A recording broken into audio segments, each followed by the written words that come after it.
everybody? All right, you're looking good. Got your sunglasses on. Feeling good? You staying hydrated? All right, Eric was talking earlier about his fly being down. I remember one time someone told me my fly was down. I was working in a restaurant, waiting tables, and they told me my fly was down. They whispered it to me.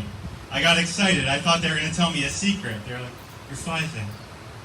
But I had to crouch down to hear them whisper, which made the hole open up more.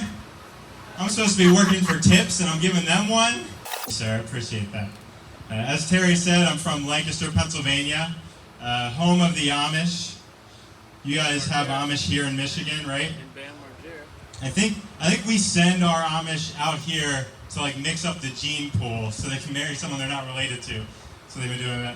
I actually am Pennsylvania Dutch. My family is Pennsylvania Dutch. You might already know this, but there's basically 3 kinds of Pennsylvania Dutch. We've got the Amish kind. I'm not the Amish kind. And we've got the Mennonite kind. I'm not the Mennonite kind.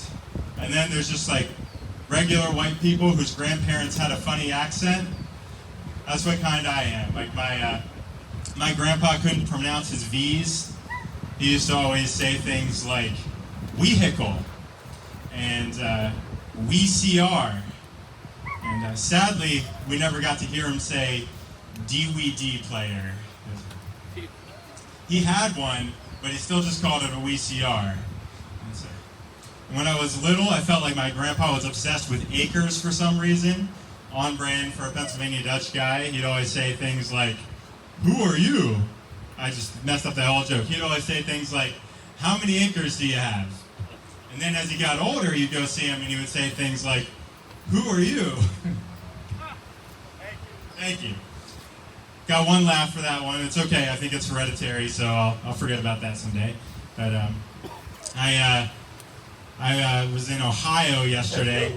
They put me up at the Quality Inn. The Quality Inn's a place named after something the customers should be deciding.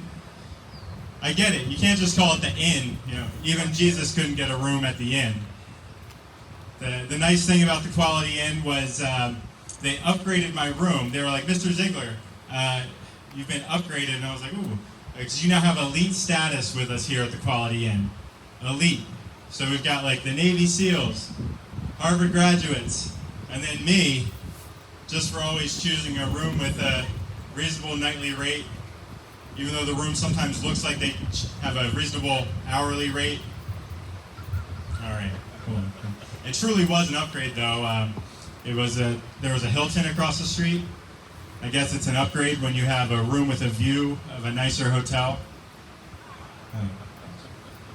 I'm married. We have any other married folks here?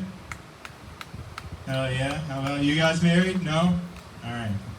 I remember at my wedding, older couple. Hey, do you remember your wedding? No.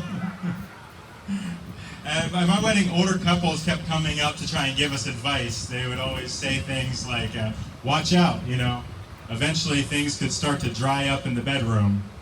And we didn't want that to happen to us. So we got an exciting toy for the bedroom. It's called a humidifier. It's great. We got a fancy one too. You can control it with your phone. Got a built-in nightlight. Vibrates a little bit.